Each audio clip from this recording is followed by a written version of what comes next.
మహర్షి దయానంద సరస్వతి సూక్తి రత్నాకరము. గృహస్థుడు. నదీనదాలు సముద్రాన్ని పొందనంత వరకు ప్రవహిస్తూనే ఉంటాయి. అలాగే గృహస్థుని ఆశ్రయంతోనే అన్ని ఆశ్రమాలు స్థిరంగా ఉంటాయి. ఈ ఆశ్రమం లేకుండా ఏ ఆశ్రమపు వ్యవహారం సిద్ధించదు. సత్యార్థ ప్రకాశము చతుర్థ సముల్లాసం. బ్రహ్మచారి, వానప్రస్థి, సన్యాసి ఈ మూడు ఆశ్రమాలకు దానము అన్నాదులను ఇచ్చి ప్రతిరోజు గృహస్థుడే ధారణ చేస్తున్నాడు. దీనివల్ల గృహస్థం జ్యేష్ఠాశ్రమము. అన్ని వ్యవహారాలలో ధురంధరులుగా ఈ ఆశ్రమాన్ని చెప్పవచ్చు. ఇందువల్ల మోక్షాన్ని, సంసార సుఖాన్ని ఇష్టపడేవాడు ప్రయత్నంతో గృహస్థాశ్రమాన్ని ధరించాలి. సత్యార్థ ప్రకాశము చతుర్థ సముల్లాసము.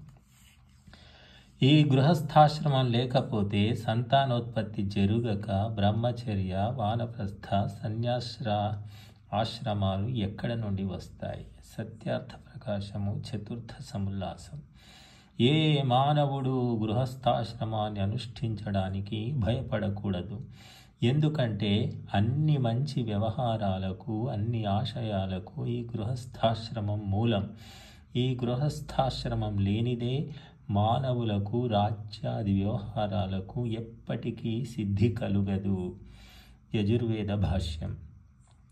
పరస్పర భయం, ఉద్వేగం నష్టమై ఆత్మదృఢత్వం, ఉత్సాహం గృహస్థ వ్యవహార సిద్ధితో ఐశ్వర్యాన్ని పెంచి దోషాలను, దుఃఖాలను విడిచి చంద్రునిలా ఆహ్లాదంగా ఉండేట్లు స్త్రీ పురుషులు వ్యవహరించాలి. యజుర్వేద భాష్యం. ప్రమాది అయిన పురుషుడు వివాహిత స్త్రీను వదిలి పరస్త్రీని చేపట్టినవాడు ఈ లోకంలో, పరలోకంలో దుర్భాగ్యుడవుతాడు.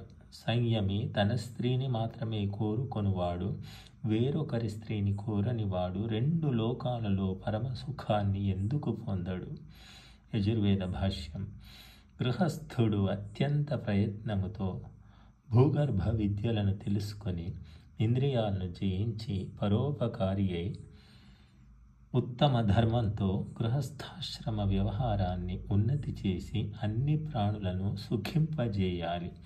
యజుర్వేద భాష్యం.